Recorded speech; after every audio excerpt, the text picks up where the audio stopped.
Hello दोस्तों। आज हम लोग प्राचीन इतिहास के छठा टॉपिक जैन धर्म के बारे में अध्ययन करेंगे। तो चलिए बिना देर किए हुए जैन धर्म के बारे में हम लोग अध्ययन करते हैं। सबसे पहले जैन धर्म के बारे में हम लोग पढ़ते हैं।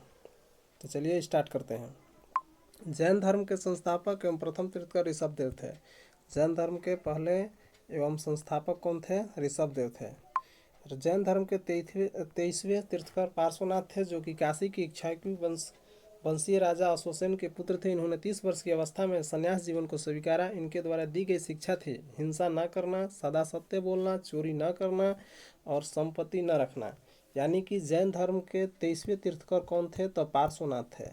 और ये कौन से थे? तो काशी की इक्ष्वाकु वंशीय अश्वसेन, किसका थे? अश्वसेन के पुत्र थे। उन्होंने 30 वर्ष की अवस्था में संन्यास जीवन को स्वीकारा। कितने वर्ष की अवस्था में? तो 30 वर्ष की अवस्था में संन्यास जीवन को स्वीकारा। इनके द्वारा दी गई शिक्षा क्या था? तो पहला था हिंसा नहीं करना, दूसरा था सदा सत्य बोलना, तीसरा था चोरी नहीं करना और चौथा था संपत्ति नहीं रखना। महावीर स्वामी जैन धर्म के 24वें एवं अंतिम तीर्थकर हुए। महावीर स्वामी जो थे वह जैन धर्म के कौन से 24वें और अंतिम तीर्थकर हुए, यानी इसके बाद अब कोई तीर्थकर नहीं हुआ। महावीर स्वामी का जन्म जो है 540 ईसा पूर्व में कुंडग्राम, जो कि वैशाली में हुआ। इनके पिता का नाम सिद्धार्थ ज्ञात्रिक कुल के सरदार थे और माता त्रिशला लिस्वी के चटक की बहन थी। यानी कि महावीर स्वामी का जो जन्म है 540 ईसा पूर्व में हुआ। कहाँ हुआ? तो वैशाली के कुंडग्राम में हुआ। और इनके पिता कौन थे? तो सिद्धार्थ ज्ञात्रिक कुल के सरदार थे और माता त्रिशला लिस्वी राजा चटक की बहन थी। महावीर की पत्नी का नाम यशोदा एवं पुत्री का नाम अनुजा प्रियदर्शनी था। यानी कि महावीर की पत्नी का नाम क्या था? यशोदा था। और पुत्री का नाम क्या था? अनुजा प्रियदर्शनी। महावीर का बचपन का नाम वर्धमान था। इन्होंने 30 वर्ष की उम्र में माता पिता की मृत्यु के पश्चात अपने बड़े भाई नंदीवर्मन से अनुमति लेकर संन्यास जीवन को स्वीकारा था। महावीर का बचपन का नाम क्या था? वर्धमान था। कितने वर्ष की अवस्था में अपने बड़े भाई का नाम क्या था? नंदीवर्मन। किससे अनुमति लिए? नंदीवर्मन से अनुमति लेकर कितने वर्ष की अवस्था में? 30 वर्ष की अवस्था में संन्यास जीवन को स्वीकार किया था। 12 वर्षों की कठिन तपस्या के बाद महावीर को जृंभिक के समीप ऋजुपालिका नदी के तट पर साल वृक्ष के नीचे तपस्या करते हुए संपूर्ण ज्ञान का बोध हुआ। कितने वर्ष की तपस्या की है? तो 12 वर्ष। ठीक ना। क्या चीज पेड़ का नाम था? तो जगह का क्या नाम था? जृंभिक के समीप ऋजुपालिका नदी। कौन सा नदी? ऋजुपालिका नदी के तट पर। कौन सा? साल वृक्ष के नीचे। ठीक ना। संपूर्ण ज्ञान का बोध हुआ। इसी समय महावीर जीन कहलाए। क्या कहलाए? जीन यानी कि विजेता, अहर्त यानी पूज्य और निर्गंथ यानी बंधनहीन कहलाए। कौन कौन से कहलाए? जीन कहलाए। जीन का अर्थ क्या होता है? विजेता। अहर्त का अर्थ क्या होता है? पूज्य। और निर्ग्रंथ का क्या अर्थ होता है? बंधनहीन। यानी कि इसके बाद जो है महावीर को जीन, अहर्त, निर्गंध कहा जाने लगा। महावीर ने अपना उपदेश प्राकृत अर्ध मगधी भाषा में दिया। महावीर जो है उपदेश दिए वो कौन सा भाषा में दिए? तो प्राकृत भाषा में दिए, जिसको कि अर्ध मगधी के नाम से भी जाना जाता है। महावीर के प्रथम अनुयायी उनके दामाद प्रियदर्शनी के पति जामिल थे। चूँकि महावीर की बेटी का नाम था प्रियदर्शनी, तो उनका जो पति थे उनका नाम क्या था? जामिल। इनका पहला जो था, यानी पहला जो अनुयायी हुए, तो उनके ही दामाद जो कि जामिल थे वो क्या थे? तो प्रियदर्शनी के पति थे। ठीक ना। इन्होंने इनका पहला अनुयायी स्वीकार किया। प्रथम जैन विष्णु नरेश दधिवाहन की पुत्री चंपा थी। और प्रथम जो जैन विष्णु थी वो नरेश दधिवाहन की पुत्री कौन थी? चंपा थी। महावीर ने अपने शिष्यों के 11 गणधरों में विभाजित किया था। महावीर अपने शिष्यों को कितने गणधरों में विभाजित किए थे? 11।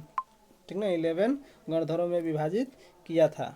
आर्य सुधर्मा अकेला ऐसा गंधर्व था जो महावीर की मृत्यु के बाद भी जीवित रहा और जैन धर्म के प्रथम थेरा या मुख्य उपदेशक हुआ। यानी आर्य सुधर्मा जो था, मतलब महावीर की मृत्यु के बाद भी वह जीवित रहा और मुख्य उपदेशक के रूप में काम किया। स्वामी महावीर की भीष्णी संघ की प्रधान चंदना थे।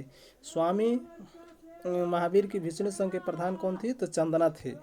तो प्रमुख जैन तीर्थकर और उसके प्रतीक चिन्ह क्या क्या है उसके बारे में हम लोग पढ़ेंगे। तो जैन धर्म के नाम, तीर्थकर के नाम एवं क्रम और उसका प्रतीक चिन्ह। ऋषभदेव चूंकि प्रथम थे तो इनका जो था वो क्या चीज़ प्रतीक था, तो सांड था। अजीतनाथ द्वितीय थे, इनका क्या था प्रतीक चिन्ह, तो हाथी था। संभवनाथ तृतीय थे, इनका क्या था, तो घोड़ा था।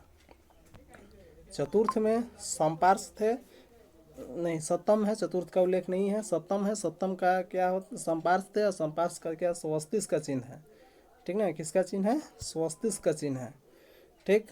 शांति 16वां थे, इसका इनका क्या चिन्ह था, प्रतीक चिन्ह, तो हिरण था, ठीक। अरनाथ जो थे 18वां थे, और इनका क्या प्रतीक चिन्ह था, मीन था। क्या चीज़ था, मीन था। और नामी जो थे, नामी 21वें थे, और इनका प्रतीक चिन्ह क्या था, तो नीलकमल था।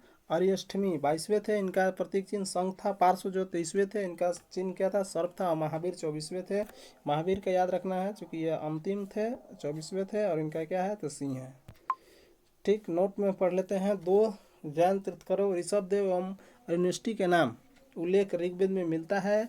अरिष्टनेमी का भगवान कृष्ण के निकट संबंधी माना जाता है, यानी जो कि अरिष्टमी थे, ठीक ना, जो कि 22वें थे, इनका प्रतीक चिन्ह शंख था, ये भगवान कृष्ण के निकट संबंधी माना जाता है। लगभग 300 ईसा पूर्व में मगध में 12 वर्षों तक भीषण अकाल पड़ा, जिसके कारण भद्रबाहु अपने शिष्यों के सहित कर्नाटक चले गए।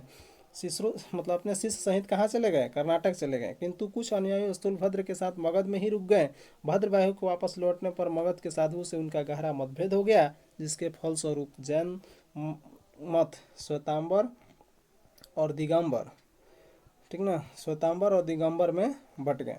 कहने का मतलब है कि जब भयंकर अकाल पड़ा तो जो भद्रबाहु थे, ठीक ना, 300 ईसा पूर्व में 12 वर्षों तक का भयंकर जब अकाल पड़ा तब भद्रबाहु अपने शिष्यों सहित कर्नाटक चले गए, लेकिन कुछ अनुयायी जो थे स्थूलभद्र के साथ मगध में ही रुक गए, ठीक ना। और जब भद्रबाहु वापस आया मगध में तो उसको साधुओं से मतभेद हो गया, जिसके फलस्वरूप जो है दोनों जो है 2 गुटों में बट गए, श्वेतांबर और दिगंबर 2 संप्रदाय में बट गया। स्थूलभद्र के शिष्य श्वेतांबर कहलाए, स्थूलभद्र के क्या कहलाए, श्वेतांबर, यानी श्वेत वस्त्र धारण करने वाला। भद्रबाहु के शिष्य क्या कहलाए, दिगंबर कहलाए, ठीक ना। यही याद रखना है कि स्थूलभद्र के जो शिष्य थे वो श्वेतांबर इसलिए कहलाए चूंकि श्वेत वस्त्र धारण करने थे, और भद्रबाहु के शिष्य जो है दिगंबर इसलिए कहलाए चूंकि वे नग्न रहने वाले कहलाए। अच्छा, अब हम लोग पढ़ेंगे जैन संगतियाँ कहाँ कहाँ हुई तथा उसका अध्यक्ष कौन कौन थे।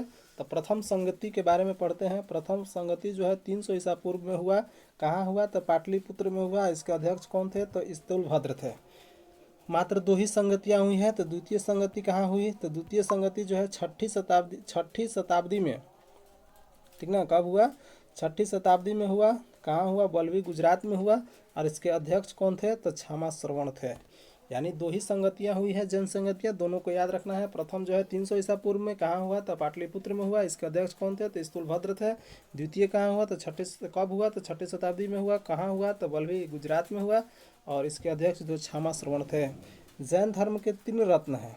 जैन धर्म के कितने रत्न हैं, 3 रत्न हैं। जैन धर्म के कितने रत्न हैं, 3 रत्न हैं। कौन कौन है, सम्यक दर्शन, सम्यक ज्ञान और सम्यक आचरण। जैन धर्म के 3 रत्न हैं। कौन, सम्यक दर्शन, सम्यक ज्ञान और सम्यक आचरण। त्रिरत्न के अनुशीलन में निम्न 5 महाव्रतों का पालन अनिवार्य है। अहिंसा, सत्यवचन, अस्तेय, अपरिग्रह और ब्रह्मचर्य। यानी कि 3 रत्न के जो है अनुशीलन है उसमें 5 महाव्रतों का पालन अनिवार्य रूप से है, एकदम इसेंशियल है। पहला क्या है, अहिंसा। दूसरा सत्यवचन। तीसरा अस्तेय। चौथा अपरिग्रह या 5वां ब्रह्मचर्य। यानी कि हिंसा नहीं करना है, सदा सच बोलना है, चोरी नहीं करना है, धन को संग्रह नहीं करना है, और ब्रह्मचर्य रहना है, शादी ब्याह नहीं करना है, ठीक ना। जैन धर्म में ईश्वर की मान्यता नहीं है। जैन धर्म में आत्मा की मान्यता है। महावीर पुनर्जन्म और कर्मवाद में विश्वास करते थे। जैन धर्म में सप्तभंगी ज्ञान के अन्य नाम अस्थायवाद और अनेकावाद है। जैन धर्म ने अपने आध्यात्मिक विचारों को सांख्य दर्शन से ग्रहण किया। कहाँ से ग्रहण किया आध्यात्मिक विचार, तो सांख्य दर्शन से, ठीक। जैन धर्म मानने वाले कुछ राजा थे, उदयन बंद राजा, चंद्रगुप्त मौर्य, कलिंग नरेश खारवेल, राष्ट्रकूट राजा, अमोधवर्ष, चंदेल शासक, मैसूर के गंग वंश के मंत्री, चामुंड के प्रोत्साहन से कर्नाटक के श्रवणबेलगोला में 10वीं शताब्दी के मध्य भाग में विशाल बाहुबली की मूर्ति, गुप्तेश्वर की मूर्ति जो कि किस बाहुबली की मूर्ति है, इसको क्या कहा जाता है, गोमतेश्वर की मूर्ति भी कहा जाता है, का निर्माण किया गया। खजुराहो में जैन मंदिर का निर्माण चंदेल शासकों ने किया। मौर्योत्तर युग में मौर्योत्तर युग में कौन, मथुरा जैन धर्म का प्रसिद्ध केंद्र था। मथुरा कला का संबंध जैन धर्म से है। जैन तीर्थकर की जीवनी भद्रबाहु द्वारा रचित कल्पसूत्र में है। यानी जैन तीर्थकर की जो जीवनी है वो भद्रबाहु ने लिखा है, और इसका जो है किस में मिलता है, तो कल्पसूत्र में मिलता है। 72 वर्ष की आयु में महावीर की मृत्यु, यानी जिसको निर्माण कहते हैं, 468 ईस्वी पूर्व में बिहार राज्य के पावापुरी राजगीर में हो गई। यानी कि कितने वर्ष की अवस्था में मर गए, तो 72 वर्ष की अवस्था में महावीर जो है की मृत्यु हो गई, यानी उनका निर्माण प्राप्त हो गया। कितना में, तो 468 ईस्वी पूर्व में। कहाँ हुआ, तो राजगीर, जो कि राजगीर में हुआ, और किस कहाँ हुआ, तो पावापुरी में। मल्ल राजा सृष्टिपाल के राजप्रसाद में महावीर स्वामी के निर्माण प्राप्त हुआ था। चलिए अब हम लोग नेक्स्ट टॉपिक में 7वें टॉपिक में बौद्ध धर्म के बारे में अध्ययन करेंगे। तब तक यदि आपको यह वीडियो अच्छा लगा तो लाइक कीजिए, सब्सक्राइब कीजिए और घंटा जरूर दबाइए। Thank you.